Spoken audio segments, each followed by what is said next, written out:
Hello, good morning pong muli sa inyo mga kaibigan. And here we are once again, Sunday. And ito naman po tayo sa ating episode ng The Lord's Business. So, welcome po. And good morning once again here from Winnipeg. And as usual, we are grateful and blessed sa mga bagay na ginawa ng Panginoon sa ating buhay. So ngayon pong umaga ay napakaganda ng ating pag-uusapan. No? Ito'y patungkol sa ating mga nanay. Yan, no? Tayo po ay natutuwa at nagpapasalamat sa Panginoon sapagkat kung wala ang mga nanay, wala tayo rito sa mundong ibabaw. And that's one of God's plans for our lives, no? Na merong vessel na ibinigay ang Panginoon para tayo ay maipanganak. Okay, so nagpupugay po tayo sa mga nanay. And of course, kumusta po kayong muli mga kaibigan, no? Isang linggo na naman ang nagdaan sa ating buhay. And kaya patuloy tayong nagpupuri at nagpapasalamat sa Diyos dahil sa kanyang mabuting panukala. Okay, so before we go dito sa ating mga pag-aaral o mga pag-uusapan, ay nais kong umawit ng isang napakagandang awitin mga kaibigan. Ito ay i-dedicate natin sa mga nanay, no? Ako hindi singer, pero I love singing, pero hindi ako binigyan ng magandang boses ng Panginoon. But then all things work together for good, no? Ano man ang mga bagay na inilatag ng Panginoon sa atin, ating pasalamatan, no? Huwag nating hanapin yung mga bagay na wala tayo, bagkus tignan natin kung ano yung mga bagay na nariyan at yan ay blessing ng Panginoon sa atin. Ito ay isang napakagandang kanta. Kinanta to ni Aisa Sigera, no? Gusto kong yung kantahin para ang mga nanay ay lalong magalak sa araw na ito, no? At before that, I would like to thank the Lord for my mother, no? Yung aking nanay, at maging din sa aking asawa na ina ng aking mga anak. Alam nyo, maraming pinagdadaanan ng mga nanay, no? Napakabigat ng kanilang mga sacrifices sa buhay, no? Yun lang tayo kanilang dalhin for 9 months sa kanilang sinapupunan ay talaga namang what a blessing na tayo ay hindi nila pinabayaan, no? Kaya hindi ganoon lang kadali ang maging ina, no, o maging nanay ng mga anak, lalo na kung napakaraming anak, no? Sa isa lang na dadalhin mo sa iyong sinapupunan ay talagang sakripisyo na. Ay kung 5 pa kayo o 6, di ba? Karaniwan na noon talagang umaabot ng 11, 12 ang mga anak. Biro mo 'yun. Paanong dinala ng isang ina, no, ang 12 anak at pagkatapos na lumaki ay magiging suwail.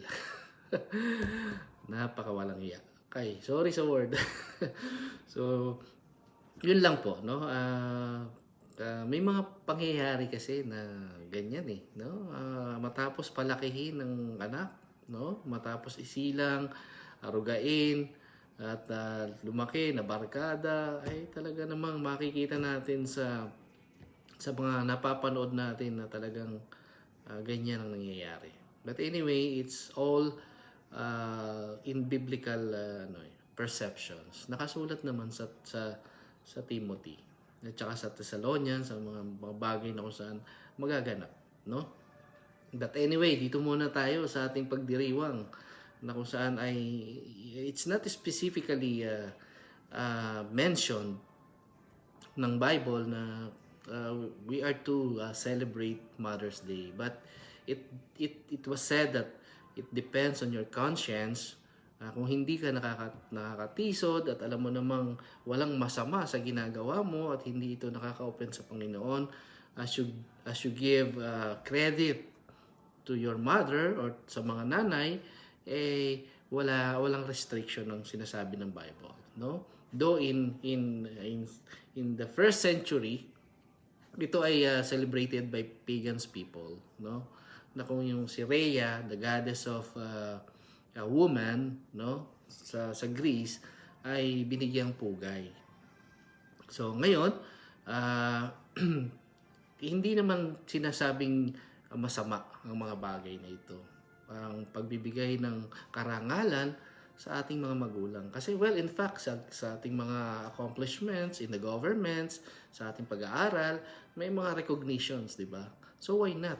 We can give recognitions to every mother na talaga namang deserve nila. Okay? So bago ako mamaos, no? Kaya gusto kong kantahin ito bago tayo sa ating pag-aaral.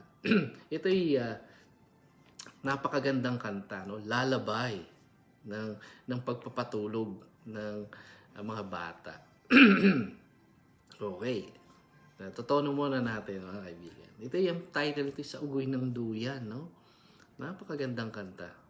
Bear with me at pasensya na sa boses ko, no? Pero gusto ko talagang kantahin para sa mga nanay. Okay? Sana'y di magmaliw ang dati kong araw nang munti pang bata sa piling ni nanay. Nais kong maulit ang awit ni inang mahal, awit ng pag-ibig habang ako'y nasa duyan. Nakakaiyak, naiyak na ako. Sana'y di magmaliw ang dati kong araw nang munti pang bata sa piling ni nanay. Nais kong maulit ang awit ni inang mahal, awit ng pag-ibig habang ako'y nasa duyan. Sa aking pagtulog na labis ang himbing, ang bantay ko'y tala, ang tanod ko'y bituin.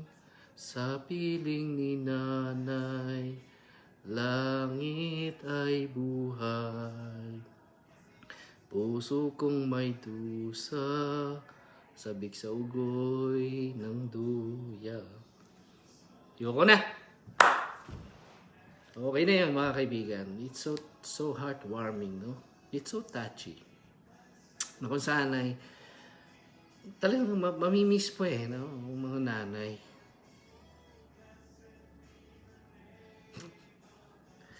Lalo na yung mga wala ng nanay dyan, no?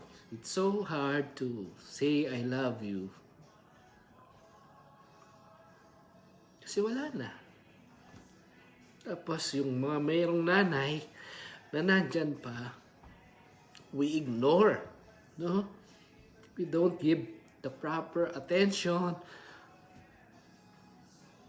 Tapos, sasabihin na lang natin ang mga salita kapag hindi na nila naririnig.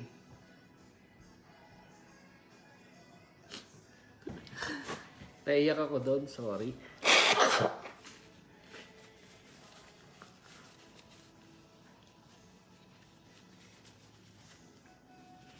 So kaya po mga kaibigan, no?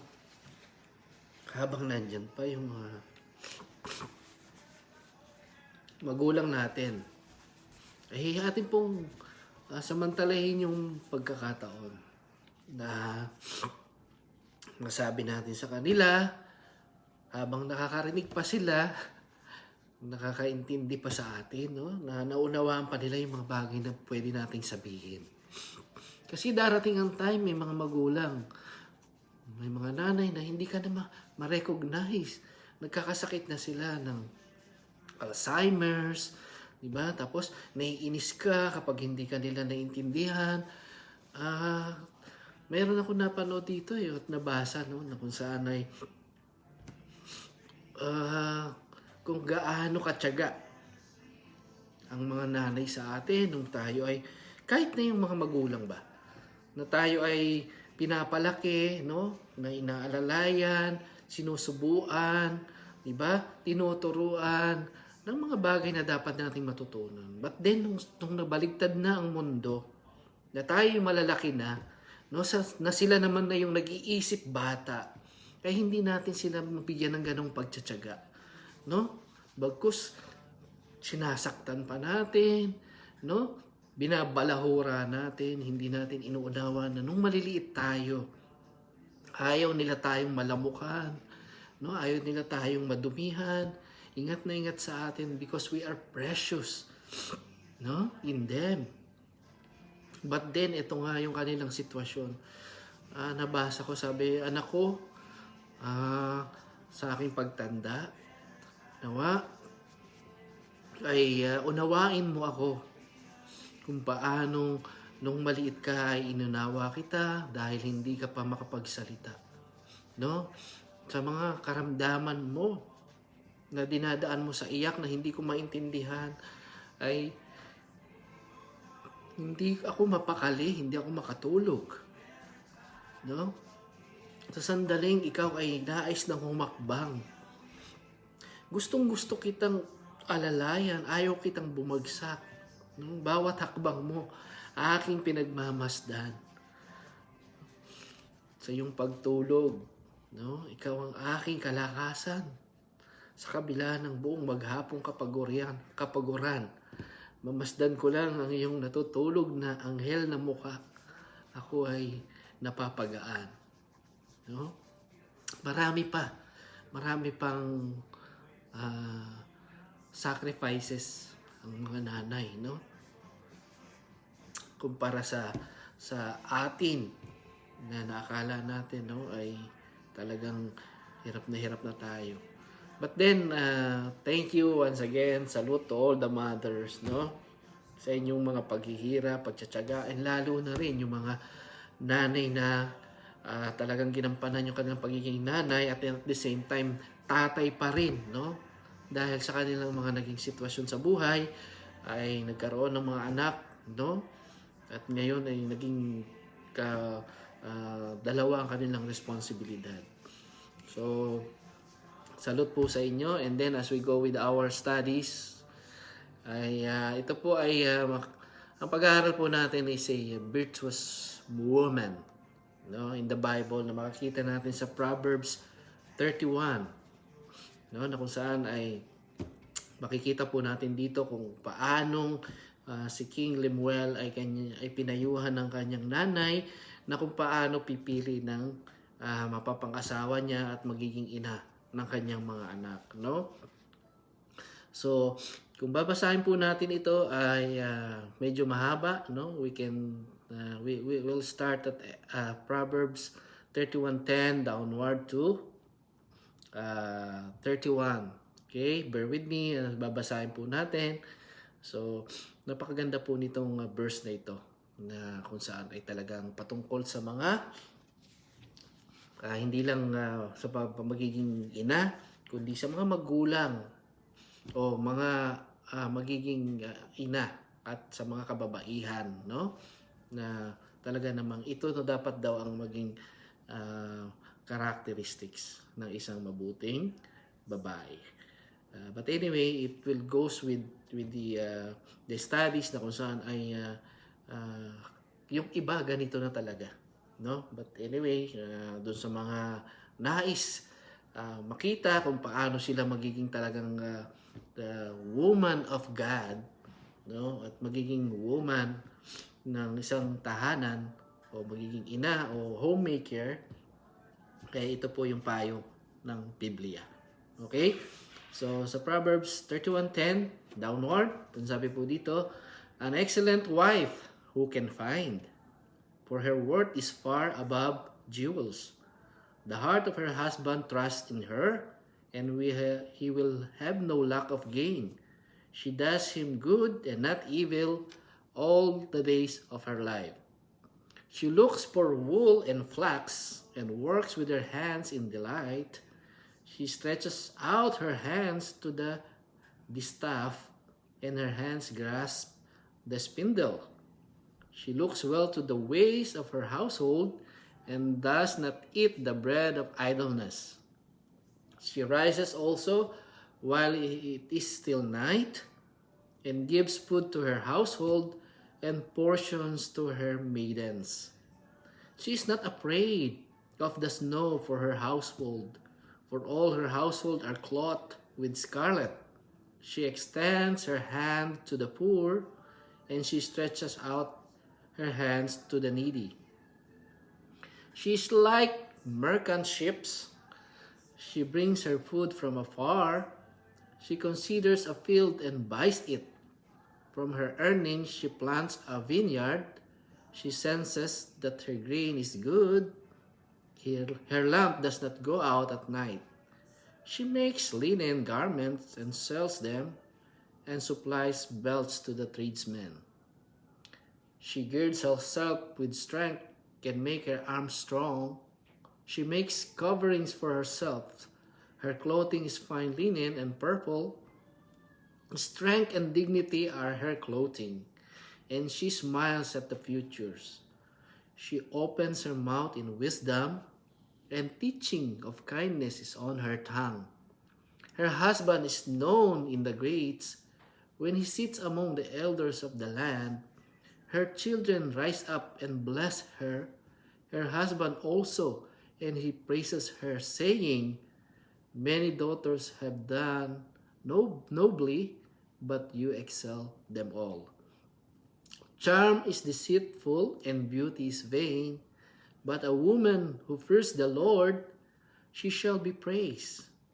Give her the product of her hands, and let her work praise her in the gates. So let us pause for a short prayer. Lord in heaven, we are grateful and blessed, and thank you, Lord, for the many things that you have done for us, for the many gifts, especially the gifts of a mother that you have given us. Kung wala sila, Panginoon, wala kami rito sa mundong ibabaw. But we know that this is all part of your plans.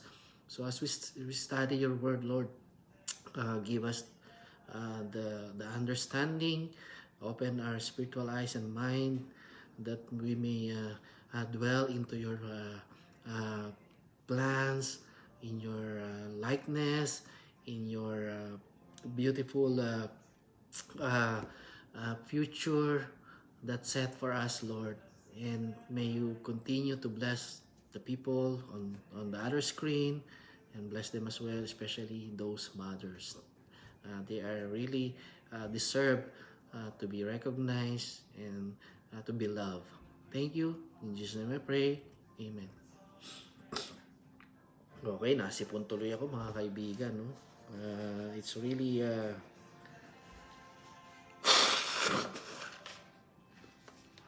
Sorry, it's really a blessing to recognize, no, those people we love, no? Lalo na ngayong araw na ito, as many people are celebrating Mother's Day. Okay, so itong pag-aaral natin ay napakaganda rin po, no? Ito yung magandang payo ng nanay ni King Lemuel. No, kasi nga naman ang nanay talaga, yung mga bagay na makabubuti para sa anak nila, yun ang talagang iniisip nila, no? Sila yung ayaw nila, no, na ang anak nila ay malulumbay, no? Ayaw nila ng masasaktan, no? Walang inang ganyan. Tingnan niyo ha. Kumpara niyo yung manok na lalaki sa manok na babae, no? Makikita nyo itong manok na babae talaga. Itong inahing manok, no? Kapag ang nangitlog na, itong lalaking manok, wala namang ginawa, di ba? Talagang pagka inanakan na niya itong inahing manok, talagang wala na. Sa iba na siya pupunta. Pero ito, hindi yung gawain ng lalaking manok ang titingnan natin. Tignan ninyo, mga kaibigan. Manood kayo sa YouTube. I-type nyo lang ang inahing manok o may mga sisiw na manok. Makikita nyo kung paano nila pinoprotektahan yung kanyang mga sisiw. Hindi lang sa manok, pati sa mga ibon, no? At maging sa inahing aso, no? Kung makikita nyo, Doon muna tayo sa manok. Makikita niyo yung manok na yan. Kapag may sisiw na yan, kahit saan siya lumakad, susunod yung mga sisiw niya. Ngayon, pag may isang sisiw na medyo nalayo, babalikan niya yan. No? At kaalamin niya kung anong nangyayari. So ngayon, pag merong intruder doon sa kanyang mga sisiw, nandyan kagad ang inahing manok para mag-defend. No? Talagang ibubukan niya kagad yung pakpak niya para papasukin doon yung kanyang mga sisiw. Parang sinasabing, mga anak, dito kayo. No? Poprotektahan ko kayo. So, tapos, hindi niya hayaan yan na talagang masaktan. No? At maging din yung mga ibon, maging yung aso, kung makikita nyo. Pag nanganak yan, hindi nyo pwedeng hawakan ng tuta niyan, kundi kakagatin kayo. Kasi alam nila na baka magkaroon ng danger sa kanilang anak. No? So, ganyan ang mga ina. No? Yan ang talagang nature ng nanay. Na ayaw nila na ang kanilang mga anak ay magkakaroon ng hindi magandang mangyayari. No? Although itong mga anak natin lumalaki na, no? Kung minsan hindi pa rin mawawala yung mother instinct. No? Kagaya nga ng mga anak namin, no? Misis ko, pagka gusto maglaro sa labas, magbabasketball, so nandun yung instinct na baka kung anong mangyari kaagad. But then, alam natin, ang Panginoon ay nandyan to protect. Pero ang ibig natin sabihin dito, yung love of a mother, na gusto nila talaga na kahit na lumabas ang anak mo, ay alam mo na dapat okay lang sila. Diba? So, ganyan po mga kaibigan. Isa sa mga katangian ng nanay ang kanyang pag-alalala sa kanyang mga anak. Okay, so magandang katangian talaga. No? Kaya kayong mga anak, no? Pasalamatan ninyo. No? Pasalamatan natin ang ating mga nanay. Na tayo ngayon darating din sa pagkakataon o panahon na magiging magulang din, magiging nanay din sa mga kababaihan, at mararamdaman nyo yan. Na kung minsan, kung bakit mahigpit ng nanay, no, sa inyo, dahil alam nila, no, galing sila doon at alam nila ang mga makakabuti sa inyo. So, doon naman sa mga maaaring may mga nanay din naman na hindi ganun kabuti para sa kanilang mga anak, dala yan marahil ng kanila ding mga naranasan sa buhay na naging experience, no?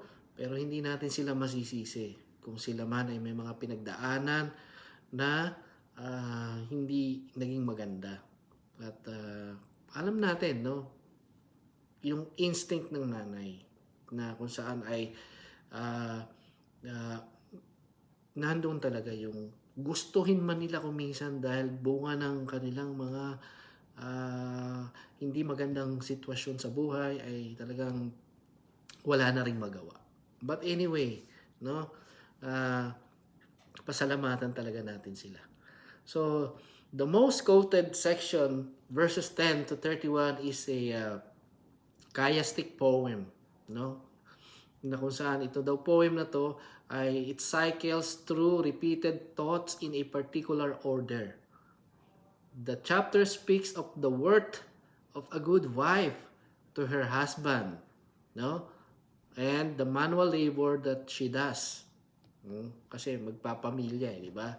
So, ito yung dapat na hahanaping katangian daw ng isang mapapang-asawa ni King Lemuel. So, the manual labor that she does, her fulfillment of responsibilities to those who need her, her ability to provide for her family, no? O, syempre, kung mag-aasawa siya, no, magiging nanay siya. Ngayon, it sums up, no? Hindi lang ito yung babaeng magiging asawa ng isang lalaki. Kasi narito rin yung kanyang pagkakalinga, pag-aaruga sa kanyang pamilya. O, di nanay siya, di ba?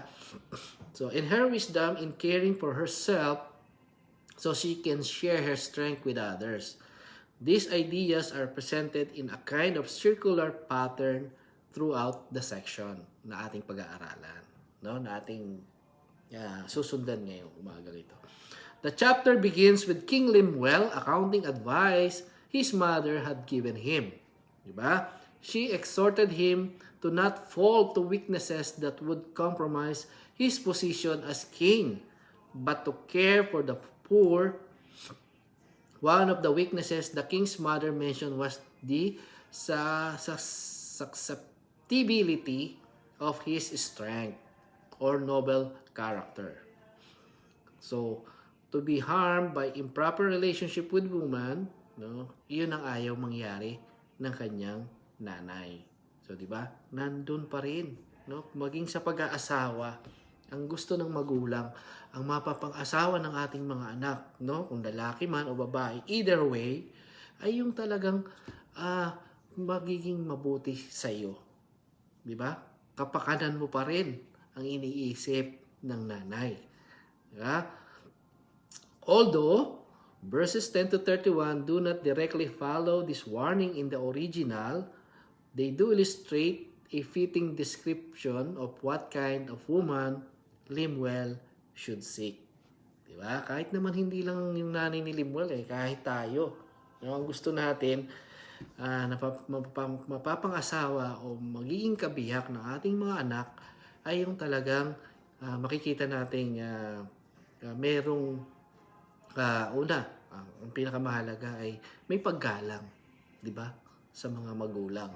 Kasi kapag nakita mo na ang mapapangasawa ng iyong anak ay ganon, alam mo na kung sino ang ugat niyan. Di ba? Pero kung matalino, may mayaman, tapos wala namang ugali at walang asal, walang kwenta yan. No? Ang makikita natin sa isang lalaki o sa isang babae na kapag ka ito ay hinarap sa atin ng ating mga anak ay mayroong paggalang, ay naku, alam mo na, sa lahat na yan, carry na yan. Di ba? Yung katalinuhan, it will not impress me. No? Yung kayamanan, it will not impress me. Kailangan basta magalang lang, no? Na mayroong pag-uugali, no? At masinop. Kahit hindi ka mayaman, yan ang nais ng mga tao o ng mga magulang na maging kabiyak ng kanilang mga anak. Kasi importante ang paggalang It carries everything. Kasi yan ang tinuro sa iyo ng mga magulang mo na ang paggalang sa mga nakakatanda sa iyo, it's a virtue. No?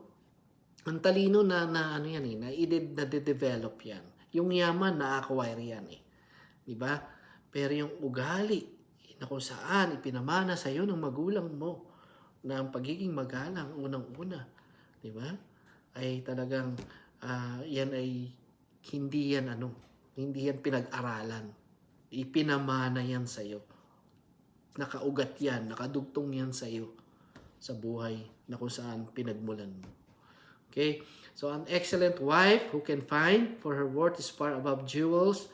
The heart of her husband trusts in her, and he will have no lack of gain. She does him good and not evil all the days of her life. So a good, supportive, trusting wife is a blessing to a man, according dun sa verse na yun, no? Yung 10 to 12. So ito yung kanyang illustration and a brief explanation. So a woman who partners with her husband who is reliable and looks out for his interest gives a man security that is greatly lacking in the world. Diba? She is worth more than a substantial paycheck. To bring in the metaphor, wisdom provides the same benefits. It is worth more than money. You can always trust it to make the right decision, and it provides blessings for those who have it. Diba? So, mahirap talaga daw ang makatagpo ng babae na may ganito pong katangian, no? Yung good, yung supportive, tapos trusting, no? Ay blessing na 'yon na masasabi natin kapag nakakita tayo ng ganitong kapareha, no? So she looks for wool and flax and works with her hands and delight. She stretches out her hands to the distaff, and her hands grasp the spindle. She looks well to the ways of her household and does not eat the bread of idleness. So these verses shows that the wife isn't afraid of work, no? She gets up in the morning and gets things done. Ibig sabihin, kumbaga, meron siyang skills na she can use to at least help her behalf o yung partner niya to build a family. In the time of Solomon, this involved making fabric and sewing clothes. But kung saan ay she take care of the responsibilities with wisdom. Di ba? So, meron ka namang maitutulong sa asawa mo, hindi ka lang basta nasa bahay, no? Kasi noon, ang babae talaga, nasa bahay lang. Hindi dapat magtrabaho. Mag-aalaga lang ng anak, maglilinis ng bahay, maglalaba, no? At kung ano pa, magluluto. Yun ang kanyang role. But then, as generation to generation came by, di ba? Naiiba na ang mga bagay-bagay, no? People or women appeal that pwede naman din silang magtrabaho, di ba? Matatandaan natin sa mga pag-aaral natin nung tayo nag-aaral pa, ganyan ang buhay ng mga babae noon, no? Pakakasalan ka dahil ikaw ay nararapat doon sa tahanang ibibuilt ng lalaki. Di ba? May kasabihan nga ang ating mga magulang, no? Pumili ka ng babaeng hindi lang pamintana, no? Kundi pangkusina. Ano pong ibig sabihin nun? Hindi lang daw puro ganda na nagdi-display lang, kundi yung asawang pangkusina na ibig sabihin ay marunong sa bahay, no? Masipag, no? Hindi yung talagang puro pagpapaganda lang, yung display lang. Hindi, yan ang kailangan nating mapang-asawa raw, no? Kaya nga sabi dito sa bandang huli, beauty is deceitful, no? Mamaya, pagdadaanan natin yan. Nauna nang in-example ko, sayang, no? Anyway, ito nga, yung verse na ito ay nagsasabi na ang isang babae o ang isang ina o ang isang nanay o mapapangasawa ni Solomon ay ganito dapat, no? Meron ding hindi tamad, ibig sabihin, no? Makakatuwang ni King Lemuel sa kanyang pamamalakad. She rises also while it is still night and gives food to her household and portions to her maidens. She is not afraid of the snow for her household, for all her household are clothed with scarlet. She extends hand to the poor and she stretches out her hands to the needy. So another characteristic of wisdom is the grace to help others. No? Hindi lang yung asawa mo o yung babaeng ito ay talagang makasarili. Kumbaga, meron siyang concern, no? Sa kanyang surroundings, to the people around her. Yung mga tao na pwede niyang tulungan. May puso siya ng paglilingkod, no? At pag-abot. This wife ensures that those under her care receive what they need. Di ba? Food, clothing, protection. So, kagaya nung sinabi ng verse na meron siyang katulong, no? Na hindi niya pinababayaan. Merong talagang siguro na may mga amo o mga babae talaga na ganun din ang ginagawa sa kanilang mga katulong, no? Yung bang kinaaruga. Minsan nga may mapapanood tayo na part na ng family nila, yung kanilang maid servant, no? Hindi na iba. So, ganyan yung mga magandang karakteristik ng isang babae. And she is able to serve others out of the excess of her work and the leaning of her heart. Diba? She has so internalized her role as a provider that it extends past her immediate responsibilities and into the community. Okay? Marami siyang pwedeng gawin. Diba? Hindi niya hinahayaang nasa bahay lang siya at walang ginagawa. Kumbaga, ito yung kanyang advocacy. No? Meron siyang advocacy to reach out for people around her, no? Meron siyang puso ng paglilingkod. She is like merchant ships. She brings her food from afar. She considers a field and buys it. From her earnings, she plants a vineyard. She senses that her gain is good. Her lamp does not go out at night. She makes linen garments and sells them and supplies belts to the tradesman. So beyond that, she's savvy. No, ibig sabihin may abilidad, may kakayanan, no? Meron siyang mga diskarte. Ibig sabihin, she's educated about the world and the world of business. Di ba? Lahat naman tayo meron ding meron ding tayong katangian na we just need to develop, no, in terms of trading, business, di ba? Kasi lahat 'yan binigay ng Panginoon sa atin, no? At 'yan ay inalaw ng Panginoon na magagamit natin. No? Yung mga skills na 'yan. So, yung mga babae daw na ganyan ay talagang minsan nga mas pa ang mga kababaihan ang mga yung kanilang mga yung parang mas outspoken pa no? Maaaring hindi lahat pero makikita nyo they excel, no, than men pagdating sa larangan ng pakikipag deal, di ba?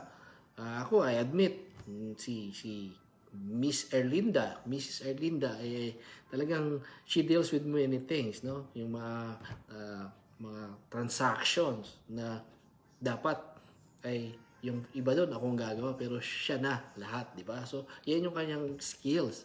Ako, ibang skills ko, no? Pero kumbaga hindi ako nagkamali, di ba? Na yung partner ko ay meron din ganitong skills, di ba?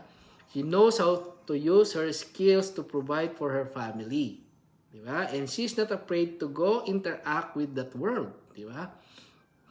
Whether it be as a merchant or a buyer, she knows how to use her strengths to her best advantage.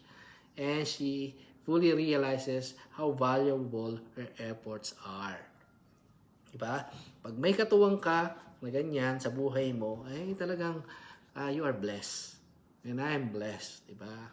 Na yung aking partner ay meron siyang mga skills, no? Meron siyang strengths na kung minsan is my weaknesses. Diba? Ganyan naman yan balance tayo. Binabalanse tayo ng Panginoon. But, ang sabi dito, no, kung ito ang isa sa mga katangian na makikita mo sa isang babae, na alam mo na meron siyang mga skills from the Lord, no, nagagamitin niya for the cause of helping each other, building up family, then you are blessed. Okay? She girds herself with strength and makes her arms strong. She makes covering for herself. Her clothing is fine linen and purple. Strength and dignity are her clothing, di ba? And she smiles at the futures. She opens her mouth in wisdom, and the teaching of kindness is on her tongue. So, this woman not only knows her worth, she knows her responsibilities to herself. Diba? She would not be able to provide for others if she neglected her needs. So, mali din naman kung halimbawa nagpapa-impress lang tayo sa mundo, no, na hindi natin makalinga yung ating sariling tahanan at pagkatapos sa iba ay marami tayong ginagawa, di ba? Hindi rin daw maganda. Di ba? Kung tutulong ka sa iba naman at yung sa sarili mo ay parang nane-neglect mo, it's not balance. Kung ika nga, no? Hindi daw ganun. So, meron kang skills at pagkatapos meron ka ring wisdom. Diba? Both physical and spiritual. She makes sure her appearance reflects her respected position as an influence in her community. Her greatest strength in her wisdom is her wisdom, no? Kailangan talagang may wisdom din, no? Her accurate judgment about the world and her influence in it. And she is quick to share the wisdom she has gained to encourage others to reach their potential. Okay, by having that wisdom, hindi mo lang yan sinasarili daw, no? Para ma-meet ang isang objective, kailangan Kung ano yung nalalaman mo, ibahagi mo. Like as we pass our, mga skills and knowledges sa ating mga anak and all the people around us, di ba? Kapag binigyan mo ang mga anak mo ng ganitong mga train of thoughts, malalaman din nila. Ipapasa din nila sa mga magiging anak nila. Kung ano yung natutunan nilang mabuti at naging maganda sa family nila, ay magiging bahagi ito ng legacy ng isang magulang. No? Maipapasa sa mga anak at yung mga anak niya, papasa sa mga anak hanggang sa kapwa-apuhan. Na dito kami hinubog ng aming magulang, ng aming nanay, na ito yung aming mga gagawin, di ba? Lalo na yung nanay na babae, syempre wala namang nanay na lalaki. Yung mga nanay dun sa kanilang mga anak na babae, what I mean, di ba? So ganito anak ang gagawin mo, ganyan. So ikaw naman kapag nakinig ka, alam mo namang walang ituturong hindi magandang nanay mo, no? Ay makakabuti sa iyo 'yon kapag sinunod mo. Pero kung hindi, alam mo naman, no? Ang sabi ng Panginoon, children, obey your parents in the Lord, for this is right. 'Di ba? That you may live a happy life, or it may lengthen your days. Utos yan eh. Children, obey your parents in the Lord. Okay? So, her husband is known in the gates. When he sits among the elders of the land, her children rise up and bless her. Her husband also, and he praises her, saying, many daughters have done nobly, but you excel them all. Charm is deceitful, and beauty is vain, but a woman who fears the Lord, she shall be praised. Give her the product of her hands, and let her work praise her in the gates. Okay, she knows that as a partner in her marriage, she has a tremendous influence on her husband's ministry. Di ba? She can integrate her life, both domestic and professional. So, flexible. No? Itong babae na to, meron siyang flexibility. Diba? Naiintindihan niya kung saan siya lulugar. Naiintindihan niya na kung kinakailangan ganito, susuportahan niya. Na kung kailangan ganyan, dito sila. So, meron siyang pag-unawa sa lahat ng nagiging sitwasyon ng buhay. No? With her ministry in such a way that her husband has the freedom to serve. Okay? She can integrate her life, both domestic and professional, with her ministry in such a way that her husband has a freedom to serve. In fact, her reputation is also established that it bleeds off onto him. Okay? So this wife is a fierce provider and protector for those she cares about. Okay? She is wise to the ways of the world, but lives by the wisdom of God. And as in the rest of the Proverbs, this specific example provides the metaphor of larger truth. Okay? So how any individual woman exemplifies this characteristic will depend on her situation, gifts, and abilities. Okay? So, but a woman who fears the Lord, she shall be praised. Okay? Ito yung bagay na kung saan ay napakahalaga, no? At napakagandang katangian. So, alam natin na ang lahat ng kababaihan, ang lahat ng mga ina ay may taglay na ganitong mga katangian sa kanilang buhay, di ba? Kaya nga ang pinakamagandang sinabi sa huli, but a woman who fears the Lord, she shall be praised. Kung ikaw ay isang godly woman, meron kang takot sa Diyos, no? Nai-apply mo lahat ang mga bagay na kung saan ay inilalahad sa atin ng Panginoon, ang putong na ibibigay ng Diyos sa atin ay talagang hindi mo sukat akalain, no? A woman who fears the Lord, she shall be praised. Diba? So, yan po yung ating pagbibigay pugay sa mga babae, sa mga ina, no? Na kung saan ay talagang they deserve to be recognized. So, yun po, nagpapasalamat tayo, no? Doon sa bandang huli, beauty is ano daw eh. Although maganda naman din na maganda ka, di ba? Pero maaari mong gamitin yung iyong kagandahan kasama ng iyong mabuting kalooban. Di ba? Advantage mo na yan na maganda ka na, tapos may takot ka sa Diyos, di ba? Lahat ng kanyang payo o alituntunin bilang babae ay masusunod mo, ay talagang ikaw na. Diba? Kumbaga sa Miss Universe ay ikaw ang Miss Universe na. Champion ka na. But charms is deceitful and beauty is vain. But a woman who fears the Lord, she shall be praised. Okay? But tandaan po natin, we are all created in the likeness and image of God. Lahat tayo maganda sa paningin ng Panginoon. No? Ano yung magandang yun? We are the attributes of God. Yung kanyang characteristic, no, ay nagmamanifest sa atin. It's not the outer part ng ating katauhan, hindi yung muka, no? As a whole, ang sinasabing maganda. Tayo dapat, no? Yung likeness ng Panginoon ang makita sa atin. Okay? So, yan po. Salamat sa ating maiksing pag-aaral ngayong umaga, and Happy Mother's Day to all the mothers out there, no? God is good. No, talagang wag po kayong mawala ng pag-asa, no?